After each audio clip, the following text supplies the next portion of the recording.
Welcome back to अलजीज YouTube channel. This is Raufur Rahman, chartered accountant. आज हमारा 6th लेक्चर है टैक्सेशन का।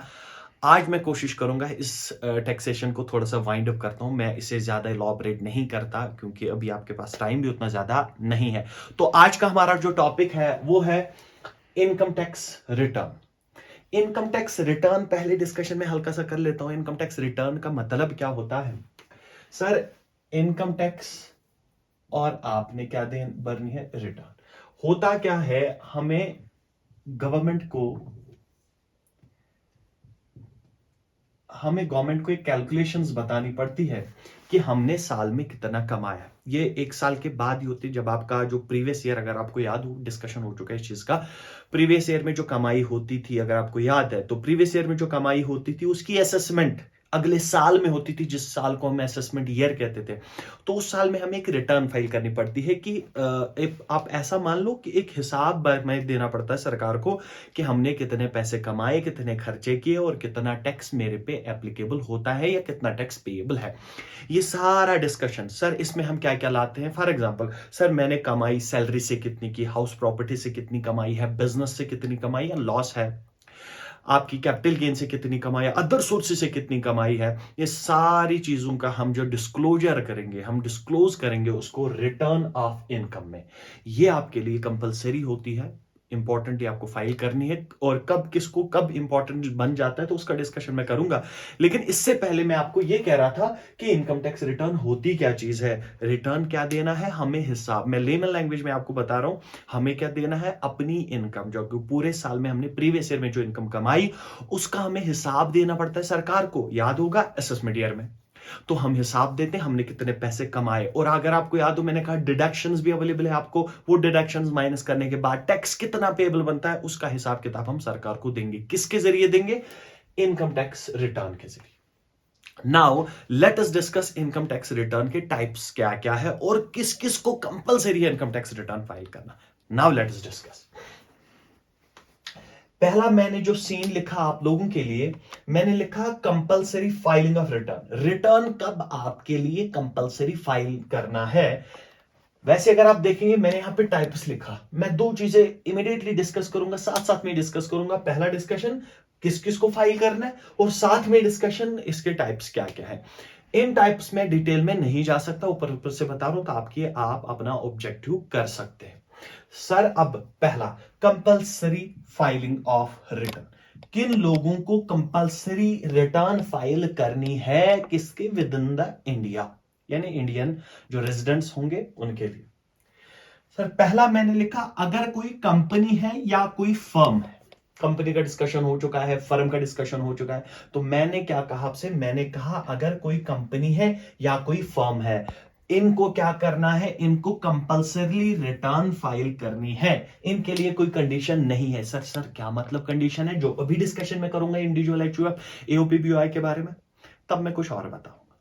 लेकिन अगर आपकी कंपनी है या फर्म है, आपको मैंडेटरली या इंपॉर्टेंटली या आपके लिए कंपलसरी है इनकम टैक्स रिटर्न को फाइल करना। आपके लिए कोई कंडीशन नहीं है जिससे आप रिटर्न फाइलिंग से बच सकते हैं, यानी हिसाब आपको देना ही देना है। किसकी बात कर रहा हूं मैं? कंपनी की, कंपनीज एक्ट के हिसाब से, और फर्म की, जो फर्म पार्टनरशिप एक्ट के हिसाब से। तो सर, इसका मतलब हुआ कंपनीज और फर्म्स के लिए कोई कंडीशन नहीं, इनको फाइल करनी ही है अपनी income tax return. Answer is yes. इनके लिए कोई ऑप्शन नहीं है, इनको फाइल करनी पड़ेगी। Now let us discuss. Sir, अगर कोई इंडिविजुअल है, क्योंकि सारे लोगों का ये कंफ्यूजन हो सकता है, सर हम तो रिटर्न फाइल करते ही नहीं है, लेकिन हम किस सीन में आते हैं? इंडिविजुअल वाले सीन में। दूसरा हो गया, मैं एचयूएफ की भी बात कर रहा हूं, मैं एओपी, बीओआई और आर्टिफिशियल जुडिशियल पर्सन की भी बात कर रहा हूं। सर क्या कहता है? कहता है हमारे लिए भी कंपलसरी। आंसर इज यस, हमारे लिए भी कंपलसरी, लेकिन उसके लिए कंडीशंस है। कंडीशन क्या है? सर, अगर कोई नॉर्मल पर्सन है, नॉर्मल पर्सन में सारे लोग आते हैं, एक्सेप्शन है दो ही लोगों की। एक हो गया सीनियर सिटीजन, दूसरा हो गया सुपर सीनियर सिटीजन। लेकिन पहले हम डिस्कशन करेंगे नॉर्मल पर्सन की या नॉर्मल इंडिविजुअल की। मैं पर्सन भी लिखूंगा क्योंकि मैंने यहां पे लिखा HUF, AOP, BOI, artificial judicial person वाला। इसलिए मैं लिखूंगा नॉर्मल पर्सन। नॉर्मल पर्सन में सारे कवर होंगे excluding which senior citizen and super senior citizen. तो लॉ कहता है इन लोगों को कंपल्सरली रिटर्न फाइल करनी है, लेकिन उसके लिए कंडीशन कहता है if their total income exceeds, क्या मैंने लिखा यहां पे टोटल इनकम एक्सीड करती है, मैंने 2.5 लाख लिखा, लेकिन इसको हम वर्ड यूज क्या करते हैं, if the total income exceeds the basic exemption limit. मतलब सर अगर आपको याद होगा मैंने एग्जम्पशन लिमिट पढ़ाया था आपको, मैंने कहा था अगर नॉर्मल पर्सन है, इंडिविजुअल्स है, इंडिविजुअल के केस में अगर किसी के 2.5 लाख की इनकम है तो उसको रिटर्न फाइल करने की जरूरत नहीं है। या मैंने ये भी कहा था कि 2.5 लाख तक जिसकी इनकम हो उस पर टैक्स नहीं लगता। लोग कहता है कि अगर आपकी इनकम 2.5 लाख तक की है तो आपको हिसाब देने की भी जरूरत नहीं है। लेकिन वो कौन सी वाली कंडीशन में, हल्का सा आइडिया दे देता हूं।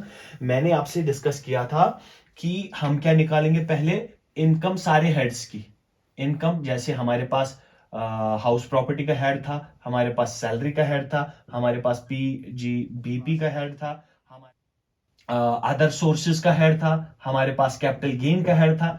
इन सारी इनकम्स को हम जोड़ लेते थे और टोटल जो निकलता था, इसमें अगर याद हो आपको मैं कहता GTI, उसके बाद लेस करते थे डिडक्शंस चैप्टर 6A की, तब जो माइनस होता था मैं कहता था इसको कहते हैं टोटल इनकम। तो लॉ क्या कहता है सर, क्योंकि यहां पे आपका कंफ्यूजन हो सकता है, लॉ कहता है आपका जो ये 2.5 लाख जो मिनिमम एग्जम्पशन लिमिट है वो हम 2.5 लाख यहां पे नहीं देखेंगे, हम यहां पे 2.5 लाख देखेंगे, यानी बिफोर अलाउिंग डिडक्शंस और अदर कुछ और भी डिडक्शन जो आपको मैंने डिस्कस नहीं किए क्योंकि सारी चीजें आपके सिलेबस का पार्ट नहीं है। हल्का सा मैंने क्या कहा, मैंने कहा कौन सी वाली इनकम के साथ साथ 2.5 लाख कहां पे चेक करेंगे, ग्रॉस टोटल इनकम में।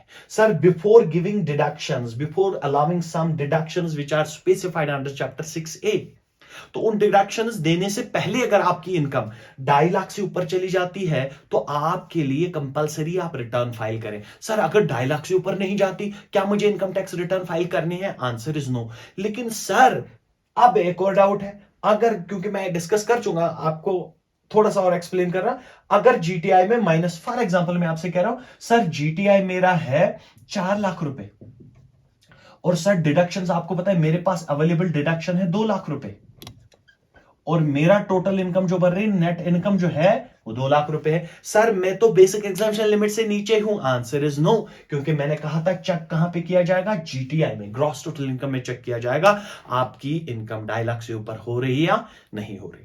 तो फाइनल क्या है, अगर इंडिविजुअल की income HUF AOP BOI artificial judicial person की इनकम 2.5 लाख से एक्सीड करती है तो आपके ऊपर कंपलसरी है आप अपनी इनकम टैक्स रिटर्न फाइल करें। अगर आप नहीं करते उसके लिए पेनल्टी है जिसका डिस्कशन में इसके बाद करूंगा, या कब आपको रिटर्न फाइल करनी है जिसे हम ड्यू डेट्स कहते हैं उसका भी डिस्कशन इसके बाद करूंगा। पहले मैं ये डिस्कस करता हूं। तो मैंने क्या कहा सर, अगर कंपनीज है और फर्म्स है इनके लिए कोई कंडीशन नहीं है, they have to file their income tax return, but अगर इंडिविजुअल एचयूएफ एओपी है इनके लिए थोड़ी रिलैक्सेशन है।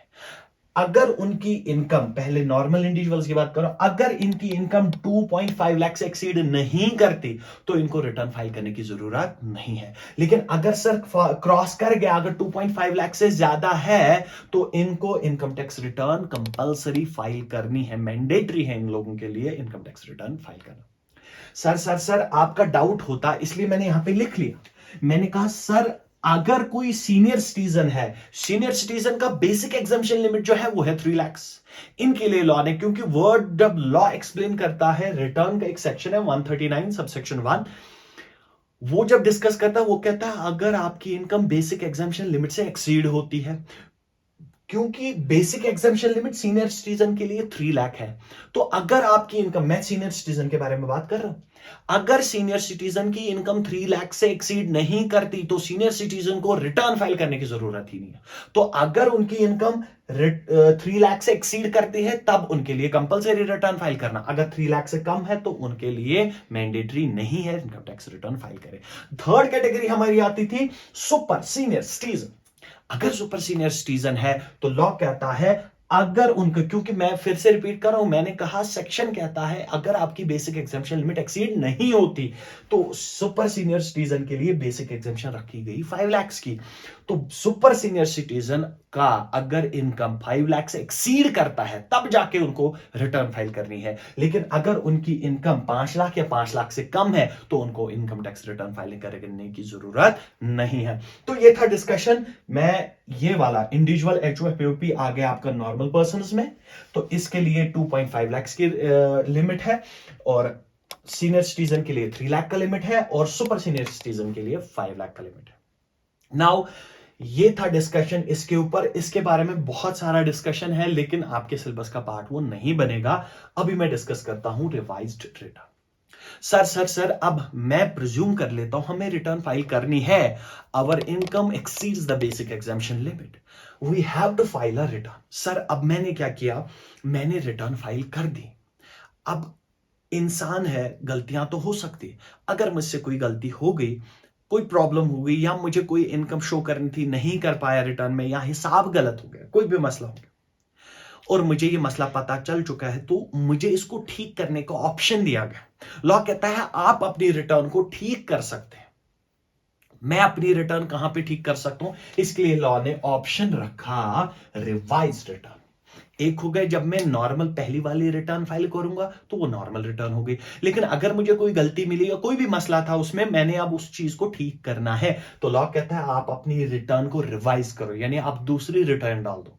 तो पहली वाली रिटर्न भी उन्हीं के पास है, दूसरी वाली रिटर्न भी उनके पास है, तो पहली वाली कैंसिल हो जाती है, रद्द हो जाती है, तो वो अब किस रिटर्न को देखेंगे, रिवाइज्ड रिटर्न को। जो पहले भरी थी वो वाली डिलीट की जाती है, अगर वो होगी भी, लेकिन वो इनकम टैक्स डिपार्टमेंट उसको कंसिडर नहीं करता। तो रिवाइज रिटर्न क्या हो गया, रिवाइज रिटर्न हो गया सर अगर हमारी नॉर्मल रिटर्न में कोई प्रॉब्लम हो जाती है, कोई चीज हम भूल जाते हैं, कोई चीज हमने डिस्क्लोज नहीं की, अब करना चाहते हैं, तो लॉ आपको अलाउ कर देता, आप ऐसा कर सकते हैं। कैसे कर सकते हैं, आप अपनी रिटर्न रिवाइज करो। आप अपनी गलती किसी और तरीके से ठीक नहीं कर सकते। सर फिर कैसे कर सकते हैं, सिर्फ एक ही तरीका है, that is you have to revise your return. आप अपनी रिटर्न दोबारा फाइल करो, जिसे हम रिवाइज रिटर्न कहते हैं।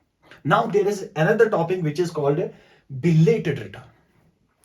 बिलेटेड रिटर्न हो गया, मैं आपके साथ अभी अगले लेक्चर में या अगले टॉपिक में डिस्कस करूंगा कि रिटर्न फाइल करने का एक टाइम होता है, एक लिमिट होता है, एक पीरियड का लिमिट होता है कि आपको कब तक रिटर्न अपनी फाइल करनी है। लेकिन कभी कभी क्या हो जाता है, हम टाइम पे अपनी रिटर्न फाइल नहीं कर पाए। जैसे मैं एक एग्जांपल दे देता हूं, हमारे लिए इंडिविजुअल्स के लिए कहा गया जनरल जो है 31 जुलाई। मैं लिखूंगा, अभी आपको देखने की जरूरत नहीं है, मैं सिंपल एक एग्जांपल आपके सामने रख रहा हूं, क्योंकि इसका डिस्कशन आगे करूंगा, हो सकता है यहां से आपका एक ऑब्जेक्टिव बन सकता है। बात आती है 31 जुलाई की रिटर्न जो है आम लोगों की, जो नॉर्मल इंडिविजुअल्स है, जो टैक्स ऑडिट में फॉल नहीं होते। सर ज्यादा डिस्कशन नहीं कर पाऊंगा। नॉर्मल लोग जो है, जैसे मैं आपको एग्जांपल दे रहा हूं, सैलरीड वाले पर्संस जो सैलरी लेते हैं, एग्जांपल दे रहा हूं, और भी हो सकते हैं। सैलरीड वाले हैं जो सैलरी लेते हैं, सर उनका रिटर्न फाइल करने का डेट होता है 31 जुलाई हर असेसमेंट ईयर का। लेकिन 31 जुलाई, क्योंकि हम, अगर आपको याद हो, प्रीवियस ईयर का हिसाब असेसमेंट ईयर में देते हैं, तो कब तक दे सकते हैं ये वाले इंडिविजुअल, 31 जुलाई तक इनको फाइल करने रिटर्न। सर कोई भी रीजन हो गया, कोई भी मसला हो गया, मैं अपनी रिटर्न फाइल नहीं कर पाया अप टू 31 जुलाई, और क्या मैं 31 जुलाई के बाद रिटर्न फाइल कर सकता हूं, आंसर इज यस।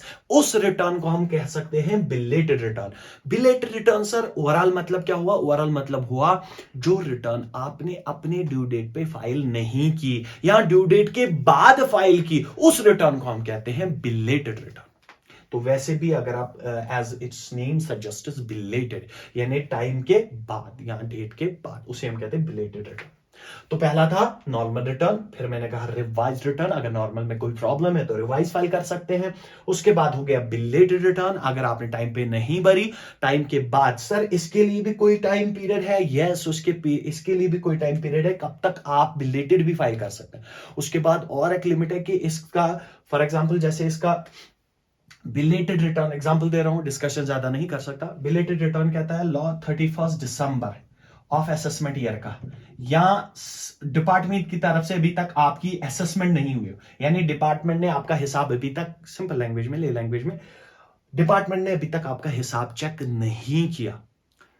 वो अभी तक उन्होंने चेक नहीं किया, या 31 दिसंबर असेसमेंट ईयर का, ये एक टाइम पीरियड होता है इसके लिए। उसके बाद आप बिलेटेड भी नहीं भर सकते, यानी बिलेटेड के लिए भी टाइम है। सर नेक्स्ट क्या टॉपिक है हमारे, रिटर्न ऑफ लॉस। सर ये रिटर्न ऑफ लॉस क्या होती है, डिस्कशन हुआ है।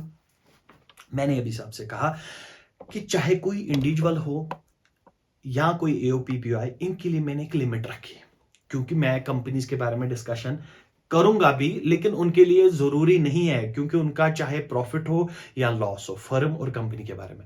अगर फर्म का कभी किसी साल में लॉस हो या प्रॉफिट हो, सेम कंपनी के बारे में कभी किसी साल में प्रॉफिट हो या लॉस हो, उनके लिए मैंडेटरी है, कंपलसरी है, वो अपनी इनकम टैक्स रिटर्न फाइल करे। बट इंडिविजुअल्स के बारे में हमने कहा था कि अगर कोई इंडिविजुअल है तो उसके लिए बेसिक एग्जम्पशन लिमिट्स अगर क्रॉस नहीं होती तो रिटर्न फाइल करने की जरूरत नहीं है। लेकिन अब बात आती है रिटर्न ऑफ लॉस की। क्या मतलब सर, अगर किसी बंदे की या किसी पर्सन की किसी साल में लॉस होता है, बिजनेस में लॉस आता है, तो क्या सर, कंपनी के बारे में बात करूंगा पहले या फर्म के बारे में। लॉ कहता है इनको, अगर किसी पर्सन को लॉस भी होता है उसके बावजूद भी उनको रिटर्न फाइल करनी पड़ेगी। बहुत जरूरी है, आप उसके बावजूद रिटर्न फाइल आपको कंपलसरी करनी है। सर अगर मैं नहीं करूंगा, जो आप लॉस, अगर आपको याद होगा मैंने कहा था सेट ऑफ कैरी फॉरवर्ड कर सकते हैं, उसकी भी एक कंडीशन है। लॉ कहता है अगर आपने अपनी रिटर्न टाइम पे फाइल नहीं की, हम आपको ये लॉसेस कैरी फॉरवर्ड करने ही नहीं देंगे। तो आपको रिटर्न ऑफ लॉस, यानी जिस साल में आपका लॉस हो, रिटर्न आपको फाइल करनी ही करनी है, ताकि आप उस लॉस को कैरी फॉरवर्ड कर सकें। सर क्या मतलब हुआ इसका मतलब हुआ, अगर किसी पर्सन का किसी भी साल में लॉस होता है, क्या इसके बावजूद भी उसको रिटर्न फाइल करनी है। मैंने कहा था पहली हिसाब सरकार को देना, तो वो कंपलसरी है। पहली बात, चाहे वो फर्म हो या कंपनी हो, इनके लिए तो कंपलसरी है ही, चाहे प्रॉफिट हो या लॉस हो। बट इंडिविजुअल्स के लिए एक एग्जाम्पशन थी कि अगर आपके यहां प्रॉफिट या आपकी ग्रॉस टोटल इनकम एक्सीड नहीं करती 2.5 लाख से, तो आपको रिटर्न फाइल करने की जरूरत नहीं थी। लेकिन अगर इंडिविजुअल बिजनेस कर रहा है, यानी पीजीबीपी का है, फिर उसे उसमें लॉस आ रहा है, सर लॉस मींस 2.5 लाख का जो प्रॉफिट है, जो इनकम है, वो तो कहीं एग्जिस्ट नहीं कर रही होगी। अब उसके यहां नेगेटिव चला गया, क्या still he is required to file a return? Answer is yes. Sir उसको क्यों फाइल रिटर्न करनी है? अगर वो चाहता है कि मैं इस लॉस को कैरी फॉरवर्ड करूं, अगले साल यूज करूं, तो उसको कंपलसरी ड्यू डेट पे अपनी रिटर्न फाइल करनी पड़ेगी। तो क्या मतलब हुआ ओवरऑल ये मतलब हुआ, अगर किसी साल में लॉस है तो you have to file a return even if you have incurred any loss. तो उसके रीजंस भी बहुत है, उसका डिस्कशन नहीं कर सकता। ये था केस किसके बारे में, रिटर्न ऑफ लॉस के बारे में। Now the next topic is defective return. Sir defective return ज्यादा डिस्कशन नहीं कर सकता, हल्का सा आइडिया दे देता हूं डिफेक्टिव रिटर्न का क्या मतलब है। सर आपने कहा अगर गलती मुझसे हो गई तो मैं उस गलती को कैसे ठीक कर सकता हूं, तो मैं रिवाइज रिटर्न भरूंगा।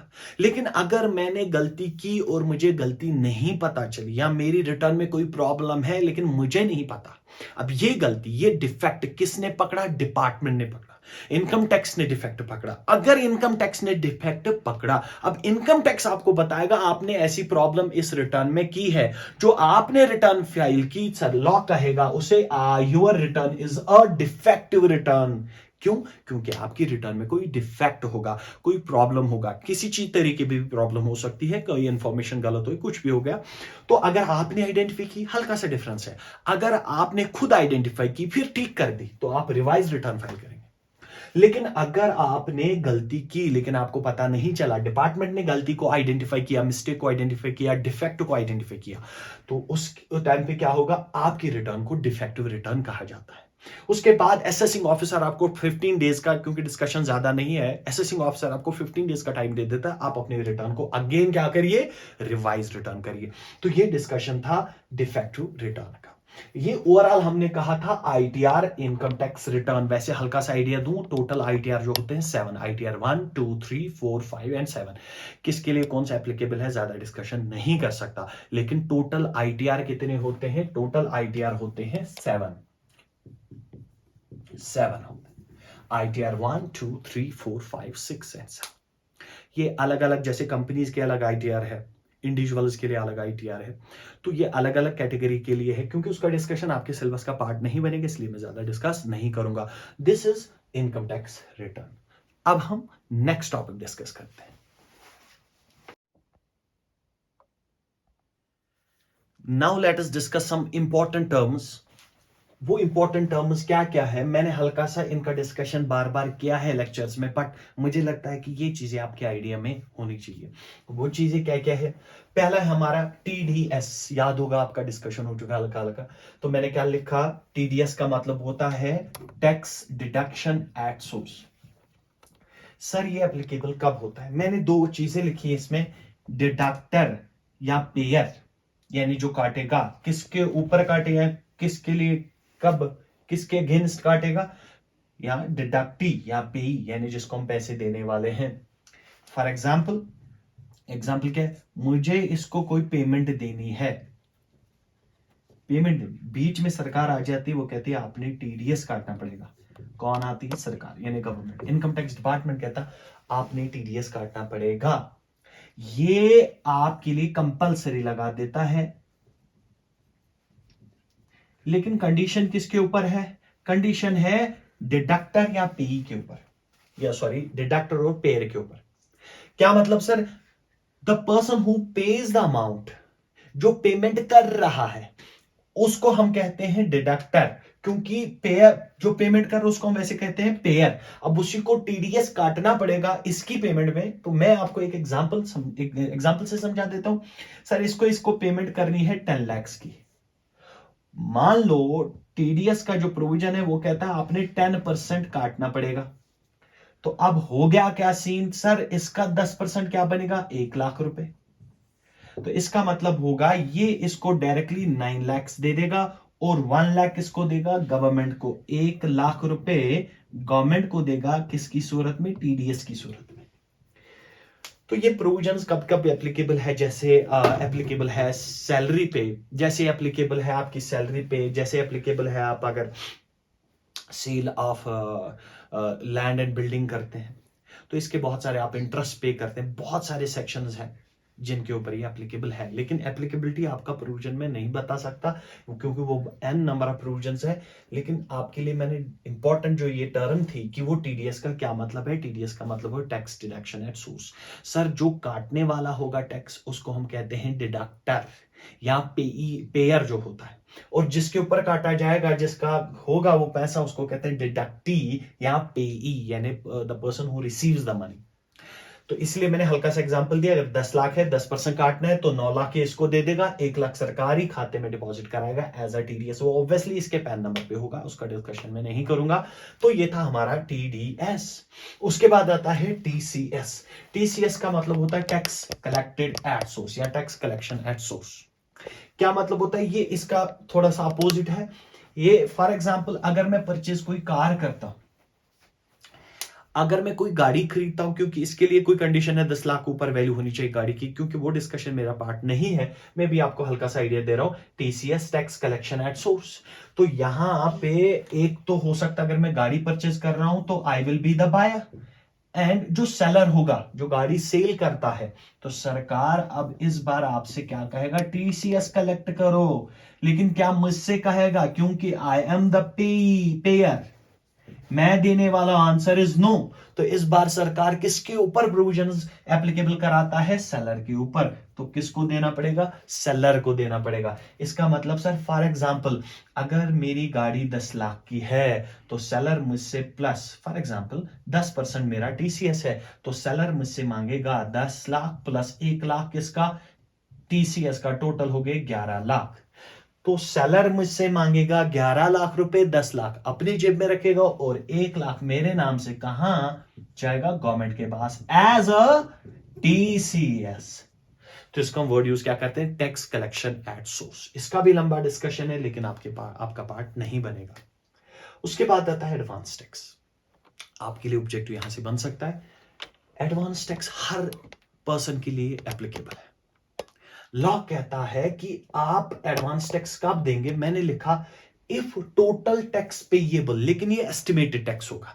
अगर आपको लगता है कि मेरा टैक्स 10,000 से ज्यादा बनेगा, पेएबल बनेगा इस साल में, क्योंकि एस्टिमेटेड ही बनेगा, एडवांस है, पहले ही दे रहे हैं। तो कहता है if the total tax payable is more than 10,000, अगर आपको लगता है एस्टिमेटेड टैक्स में लाइबिलिटी मेरी 10,000 है, 10,000 से ज्यादा बनेगी, तो आपको क्या करना पड़ता है, आपको ये टैक्स जितना भी आपको लगता है कि आपका टैक्स कितना बनेगा इस साल का, क्योंकि एस्टिमेटेड ही रहेगा, ऊपर लास्ट में थोड़ी सी चेंजेस हो सकती है, कोई दिक्कत नहीं है। लेकिन अगर आपको लगता है मेरी टोटल टैक्स लाइबिलिटी जो है वो 10 लाख से ऊपर है, तो लॉ कहता है आपने फिर टैक्स एडवांस में देना पड़ेगा। सर अगर मेरी इनकम मेरी टैक्स पेबल जो बनता है वो मुझे लगता है 10,000 से कम होगा, तो मुझे एडवांस टैक्स यानी टैक्स एडवांस में देने की जरूरत नहीं है। जब आपका ईयर कंप्लीट होगा, असेसमेंट ईयर में जब आप रिटर्न फाइल करेंगे, तब आप वो टैक्स पे कर सकते हैं। लेकिन अगर आपको लगता है कि इनकम मेरी जो टैक्स जो है एस्टिमेटेड टैक्स वो एक्सीड करेगा 10,000 से, तो फिर आपको एडवांस टैक्स पे करना पड़ेगा, आपके लिए कंपलसरी एडवांस टैक्स पे करना। सर अगर मैं नहीं करता तो आप पे पेनल्टीज और इंटरेस्ट लगेंगे, 234B(C) वगैरह, जो उसका डिस्कशन हम नहीं करेंगे, फिर आप पे पेनल्टीज है, इंटरेस्ट वगैरह देना पड़ेगा। ये इसके आपको कितने टाइम्स देना पड़ेगा, 4 टाइम्स। यानी आप अपना जो टैक्स आपको लगता है उसको 4 हिस्से करने पड़ते हैं, क्वार्टरली पे करना पड़ता है, लेकिन उसकी कुछ परसेंटेजेस है जो आपके लिए एप्लीकेबल नहीं है, लेकिन 4 क्वार्टर्स में ये फुल पेमेंट होनी चाहिए। तो ये था आपका एडवांस टैक्स।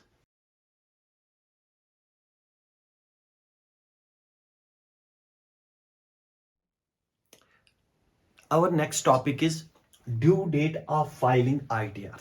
अभी डिस्कस करके सर आईटीआर होता क्या है, कौन कौन सा आईटीआर है, किसके लिए कंपलसरी है, किसके लिए ऑप्शनल है, किसके लिए क्या है, अभी डिस्कशन करके। लेकिन फिर मैंने कहा था मैं आपको डेट बोलूंगा कि किसको कब तक अपना आईटीआर फाइल करना है, हो सकता है यहां से आपका ऑब्जेक्टिव बन सकता। तो सर पहला डिस्कशन, ड्यू डेट क्या है, मैंने बात की कंपनी की। 3 पर्सन्स के बारे में, अभी 3 लोगों के बारे में बता रहा हूं कि एक तो हो गया कंपनी, इसके लिए अलग डेट है, और इसके साथ में कौन आता है, पर्सन या कोई पार्टनर ऑफ अ फर्म, चाहे कोई पर्सन हो या कोई पार्टनर ऑफ अ फर्म हो, whose accounts are required to be audited। Income tax में एक प्रोविजन है 44AB का, वो कहता है अगर किसी का टर्नओवर एक्सीड करता है 2 करोड़ से, तो he is required to get his accounts audited by a chartered accountant. तो ये उसी रिपोर्ट की बात हो रही है। क्या मतलब sir, whose accounts are required to be audited means, क्योंकि कंडीशन मैंने बोली कि ऑडिट कब करना है, इफ इट्स टर्नओवर और gross receipts exceeds 2 crore rupees. तो लॉ कहता है अगर किसी पर्सन की या किसी भी पर्सन, मेनली किसी भी पर्सन का जो टर्नओवर है वो एक्सीड करता है 2 करोड़ से, then he is required to get his accounts audited by a chartered accountant. तो अगर आप इस कैटेगरी में फॉल कर रहे हैं, आपके अकाउंट्स को ऑडिट करना है, तो आपकी रिटर्न का फाइल करने का डेट और कंपनी का डेट सेम रखा गया। तो अगर मैं कंपनी हूं या मैं कोई पर्सन हूं जिसके अकाउंट्स ऑडिट होने वाले हैं, या कोई पार्टनर ऑफ अ फर्म है जिसके अकाउंट्स ऑडिट होने वाले हैं, तो उसके लिए डेट रखी गई 31 अक्टूबर ऑफ असेसमेंट ईयर। मींस, क्योंकि डिस्कशन नहीं करूंगा असेसमेंट ईयर क्यों लिखा हो, क्योंकि मैंने कहा हिसाब हम हमेशा प्रीवियस ईयर का असेसमेंट ईयर में देंगे। तो कब तक हिसाब देंगे, तो अगर मैं आपको हल्का बताऊं, हमारा प्रीवियस ईयर कौन सा चल रहा है इस टाइम पे, प्रीवियस ईयर चल रहा है 2021। इसका असेसमेंट ईयर क्या बनेगा बेटा, इसका असेसमेंट ईयर बनेगा 2020, 21, 22। दैट मींस इस साल का हिसाब डिस्कस कर चुका हूं, इस साल का हिसाब इस साल में देना है, लेकिन कब तक दे सकते हैं आप, 31 अक्टूबर। तो 31 अक्टूबर किसका बनेगा, 2020 का, क्योंकि असेसमेंट ईयर का करना। तो इनके लिए टाइम पीरियड, क्योंकि आपके लिए ज्यादा डीप वाला डिस्कशन जरूरी नहीं है, वहां इतना आ सकता है कि आप हमें ये बताओ कंपनी या पर्सन जिनके अकाउंट्स ऑडिट होने वाले हैं उनको कितना टाइम दिया गया है या कौन सा ड्यू डेट रहेगा, तो आपका answer should be 31 October of the assessment year. क्योंकि हो सकता है वो कंफ्यूजन के लिए ये भी बताए 31 अक्टूबर ऑफ प्रीवियस ईयर यहां पे बताए, तो आपने ख्याल रखना है प्रीवियस ईयर नहीं होना चाहिए, कौन सा ईयर होना चाहिए, 31 अक्टूबर ऑफ असेसमेंट ईयर का। उसके बाद डिस्कशन आता है 31 November of assessment year. Sir ये किन लोगों के लिए रखा गया, मैंने लिखा word who are required to furnish report under section 92E। आपको सेक्शन याद रखने की जरूरत नहीं है। सेक्शन 92E है इनकम टैक्स एक्ट का। वो कहता है अगर किसी के, मैंने हल्का सा आइडिया, इंटरनेशनल ट्रांजैक्शंस है, अगर किसी भी पर्सन के इंटरनेशनल ट्रांजैक्शंस है तो लॉ कहता है he is required to get a report from a chartered accountant.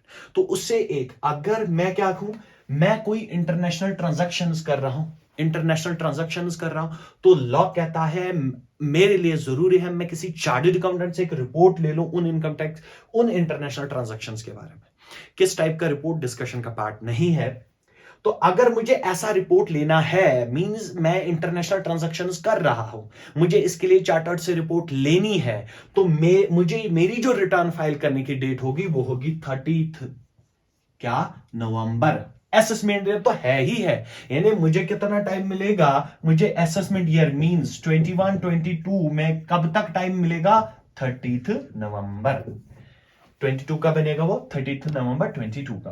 तो पहला डेट मैंने बोला 31 अक्टूबर कंपनीज के लिए या पर्सन जिनके अकाउंट्स ऑडिट होने वाले हैं। दूसरा मैंने कहा 30 नवंबर ऑफ असेसमेंट ईयर किन के लिए, जिनको एक रिपोर्ट चार्टर्ड से लानी है अगर वो इंटरनेशनल ट्रांजैक्शंस करते हैं तो। बाकी सर जितने भी बचे, जितने क्या हो गए, इंडिविजुअल्स हो गए, AOP, BOI, artificial judicial person, जितने भी बचे उनके लिए डेट रखी गई 31 July of the assessment year. यानी इसलिए मैंने वर्ड क्या लिखा, क्योंकि बहुत बाकी जितने मींस जिनका डिस्कशन यहां पे नहीं हुआ वो किस कैटेगरी में आएंगे, वो इस कैटेगरी में, जैसे इंडिविजुअल्स है, एओपी है, बीओआई है, एक्स्ट्रा। तो जितने भी लोग बचे उनकी रिटर्न होगी up to 31 July of the assessment year. ये था हमारे ड्यू डेट्स, कब तक आपने आईटीआर फाइल करने हैं। सर अगर किसी ने टाइम पे आईटीआर फाइल नहीं किया तो क्या उस पे कोई जुर्माना लगेगा? Answer is yes. Now let us discuss वो जुर्माना क्या होगा।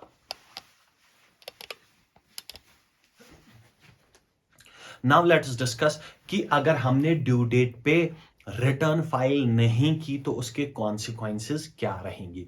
पहला मैंने लिखा सेक्शन 2 है मेरे पास, मैं रिपीट कर रहा हूं, you are not required to remember the sections. सर सेक्शंस है इनकम टैक्स एक्ट के ही। पहला सेक्शन है 234A, मैंने लिखा सेक्शन 234A कहता है सिंपल इंटरेस्ट आपसे लेंगे। कहता अगर कोई पर्सन टाइम पे जो ड्यू डेट दिया गया अगर वो रिटर्न फाइल नहीं करता तो हम उससे 1% का इंटरेस्ट लेंगे। मैंने क्या लिखा, मैंने लिखा कौन सा वाला इंटरेस्ट, लेकिन सर सिंपल इंटरेस्ट, क्योंकि दूसरा इंटरेस्ट भी होता है जिसे हम कंपाउंड इंटरेस्ट कहते हैं। कंपाउंड इंटरेस्ट नहीं लगेगा, कौन सा वाला लगेगा, सिंपल इंटरेस्ट। कितने परसेंट लगेगा, 1%, वो भी क्या सर, 1% पर मंथ।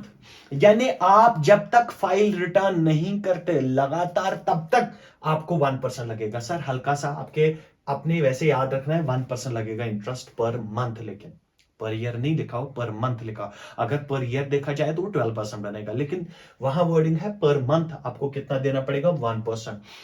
अब इसमें बात आती है कि सर वो रिटर्न कब से कब तक, मींस इंटरेस्ट लगेगा कहां से लगेगा, आपका ड्यू डेट क्या था। सर आपका ड्यू डेट क्या था रिटर्न फाइल करने का। एग्जाम्पल, सर मेरा डेट था 31 जुलाई। 31 जुलाई को मैंने रिटर्न फाइल नहीं की, उसके बाद जितने महीने का डिले होगा उतने महीने तक का इंटरेस्ट लगेगा 1% के हिसाब से। अब सर ये इंटरेस्ट कैलकुलेट किस पे होगा, इंटरेस्ट कैलकुलेट होता है टैक्स पेएबल पे। सर इंटरेस्ट 1% देना है क्योंकि ऑब्जेक्टिव यहीं से आ सकता है, और पेएबल किस पे होता है, यानी 1% मल्टीप्लाई किसके ऊपर किया जाएगा, वो है टैक्स पेएबल कितना आपके बनता है तो उस पे 1%। सर मेरा एक डाउट है, अगर कोई पर्सन है जिसका इनकम तो मोर देन 2.5 लाख है लेकिन उसका टैक्स पेएबल नहीं बनता, टैक्स पेएबल ना बनने के दो तरीके, आप कंफ्यूज ना होंगे, कंफ्यूज ना हो जाना। दो तरीके सर, पहला क्या सीन है, पहला ये सीन है मेरी इनकम 5 लाख से ऊपर नहीं है। सर 2.5 लाख के ऊपर तो टैक्स लगता है, हाँ लगता है बेटा। अगर आपको याद हो मैंने कहा था एक सेक्शन है 87A जो रिबेट देते था, अगर आपकी इनकम 5 लाख से एक्सीड नहीं करती, तो इसका मतलब हुआ सर अगर मेरी इनकम विद इन 5 लाख है तो क्या मेरा टैक्स पेबल निल बनेगा? Answer is yes. क्या सर अगर मैंने लेट भी रिटर्न फाइल की तो क्या मुझे 8% वाला इंटरेस्ट लगेगा? Answer is no. क्यों? क्योंकि 0 मल्टीप्लाइड 1% तो 0 ही आएगा, तो इसलिए आपके ऊपर कोई इंटरेस्ट नहीं लगेगा। सर दूसरा सीन क्या हो सकता है? दूसरा सीन ये हो सकता है सर मेरा टैक्स तो बनता है लेकिन मैंने टैक्स पहले ही पे कर चुका था। सर कैसे पहले पे कर चुके? अगर आपको याद हो एडवांस टैक्स में पे किया, टीडीएस के जरिए पे किया हुआ। तो अगर ऑलरेडी पेड है उसके बाद रिटर्न में लेट भी हो जाता है, क्योंकि आपका टैक्स पेएबल जो है रिटर्न के टाइम पे पेएबल निल बनता है after deducting all the TDS and advance tax. जो बचता है उसके ऊपर आपका 1% लगता है। जब वो 0 बनेगा तो आपको इंटरेस्ट देने की जरूरत नहीं है। लेकिन ओवरऑल आपको याद क्या रखना है, 1% आपको देना पड़ेगा। कहां से 1% कैलकुलेट किया जाएगा? ऑन और after due date of filing the return. Now next topic मेरे पास है, अगर आप देखेंगे हल्का सा मैंने यहां पे दूसरा टॉपिक डिस्कस करने से पहले मैंने लिखा नो इंटरेस्ट। आपको इंटरेस्ट पे करने की जरूरत नहीं है if the tax paid on और बिफोर द ड्यू डेट। इसका एक हल्का सा आइडिया दे देता हूं मैं वैसे हल्का सा आइडिया दे चुका हूं आपको, कभी इंटरेस्ट देने की जरूरत नहीं है। लेकिन ये वो कौन सा वाला केस है, कभी कभार ऐसा होता है कि मैं क्या करता हूं, मैंने रिटर्न तो फाइल नहीं की लेकिन मैंने अपनी ड्यू डेट पे जो मेरा टैक्स बनता था, अभी मैंने रिटर्न फाइल नहीं की लेकिन जो मेरा टैक्स पेएबल था, जो मेरा टैक्स बनता था वो मैं डिपॉजिट कर चुका हूं ऑन और बिफोर द ड्यू डेट। वही मैंने वर्ड लिखा, अगर टैक्स पेड है ऑन और before the due date of filing of ITR, यानी आईटीआर फाइल करने का जो टाइम था, जो टैक्स बनता था वो मैं पे कर चुका हूं लेकिन अभी रिटर्न फाइल नहीं की, तो आपको, क्योंकि वो कहता है अगर आपने रिटर्न फाइल नहीं की तो हम 1% ले लेंगे। लेकिन अगर आपने टैक्स पेड कर दिया लेकिन रिटर्न फाइल नहीं की तो आप पे टैक्स नहीं लगेगा। तभी मैंने कहा सॉरी, आप पे इंटरेस्ट नहीं लगेगा। क्यों नहीं लगेगा? क्योंकि 0 tax multiplied by 1% comes to 0, तो आप पे कोई इंटरेस्ट नहीं होगा। नाउ दूसरा सेक्शन जो आपका है वो है 234F। तो लॉ कहता है, ये लेट फीस के बारे में है, लॉ कहता है अगर आपने अपनी income tax return due date पे फाइल नहीं की लेकिन फाइल की, कब की? If return is filed before, लेकिन before 31 December of the assessment year. क्या क्या क्या मतलब सर? जैसे हमारा प्रीवियस ईयर क्या बनेगा? 2021। असेसमेंट ईयर क्या बनेगा? 21-22। करंट जो हमारा चल रहा है अभी, तो इसका क्या बनेगा? 31 दिसंबर 2021। तो 31 दिसंबर 2021 तक अगर आपने रिटर्न फाइल की तो लॉ कहता है आपका जो लेट फीस रहेगा वो रहेगा 5,000 रुपीज। तो कंडीशन याद रखना, मुझे लगता है ये यहां पे आपका क्वेश्चन डेफिनेटली बनेगा। लॉ क्या कहता है, अगर आपकी रिटर्न फाइल ड्यू डेट पे नहीं हुई लेकिन ड्यू डेट चला गया लेकिन उसके बाद आपने फाइल की, कब तक? 31 दिसंबर से पहले पहले फाइल की असेसमेंट ईयर की, तो आपसे चार्ज किया जाएगा 5,000 का फीस चार्ज किया जाएगा, ओनली 5,000। लेकिन सर मैंने उसके बाद रिटर्न फाइल की, मैंने उसके बाद फिर रिटर्न ड्यू डेट पे नहीं की, दिसंबर विद इन दिसंबर भी नहीं की, उसके बाद मैंने रिटर्न फाइल की, तो आप इस कैटेगरी में फॉलो होते हैं, 10,000 लेट फीस आपसे लिया जाएगा। तो अगर दिसंबर तक आप असेसमेंट ईयर फाइल की तो 5,000 की फीस लगेगा। इन, तभी मैंने लिखा in any other case means after the December of the assessment year, अगर आप रिटर्न फाइल कर लेते हैं लेकिन इस डेट के बाद भी, तो आपसे वसूल किए जाएंगे 10,000 एज अ लेट फीस।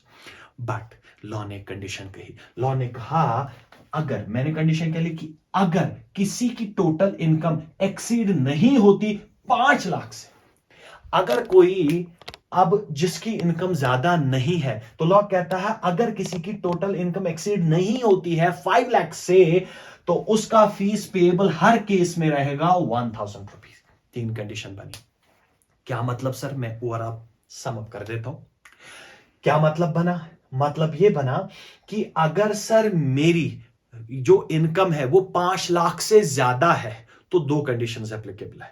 मेरी इनकम 5 लाख से ज्यादा है और मैंने रिटर्न को फाइल किया ड्यू डेट के बाद लेकिन इस 31 दिसंबर से पहले तो मुझसे लेट फीस ली जाएगी 5,000 रुपीज, लेकिन उसके बाद क्यों 5 लाख वाली कंडीशन अभी, यानी मेरी income is more than 5 lakh, लेकिन मैंने रिटर्न फाइल की दिसंबर ऑफ असेसमेंट ईयर के बाद भी, तो मुझसे लिया जाएगा 10,000 रुपए। लेकिन तीसरी जो नेक्स्ट बात जो थी वो ये थी, लेकिन सर जिसकी इनकम 5 लाख से एक्सीड नहीं करती और वो लेट फाइल करता है रिटर्न, यहां कंडीशन नहीं है, यहां तक करता है 31 दिसंबर या 31 दिसंबर के बाद करता है, कोई कंडीशन कोई रिस्ट्रिक्शन नहीं है।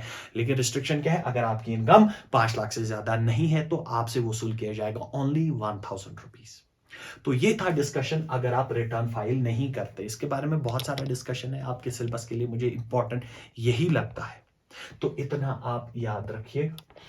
तो मेरे लिए आज का डिस्कशन यहीं तक रहेगा। और दूसरी बात, कुछ बच्चों ने मुझसे जितने भी हमारे इस यूट्यूब चैनल का जो पूरा टीम है, तो कहीं किसी को व्हाट्सएप पे मैसेज मिले, किसी को फेसबुक पे मैसेजेस मिले और किसी को वैसे यूट्यूब पे भी मैसेज मिले कि सर आप एक काम करिए, इनको मतलब आप एमसीक्यूज के हिसाब से करवाइए।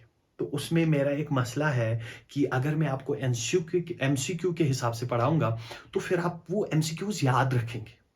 आप अगर थोड़ा सा भी एमसीक्यू चेंज हो जाता है तो आपके लिए वो मुश्किल पैदा कर सकता है। मेरा पढ़ाने का तरीका ये है कि हम क्या करते हैं, हम कॉन्सेप्ट पे फोकस करते हैं। अगर हमने कॉन्सेप्ट को पूरे तरीके से पढ़ लिया, हम उस कॉन्सेप्ट के बारे में कोई भी क्वेश्चन आए आप हल कर सकते हैं। तो आप ऐसी टेंशन ना ले सर फिर वो आएगा या नहीं आएगा, आपको डेफिनेटली अगर आपको ये बातें समझ में आती है तो आप इस पे जो भी ऑब्जेक्टिव बनता है या जो भी एमसीक्यू बनता है आप डेफिनेटली वो एमसीक्यू करेंगे।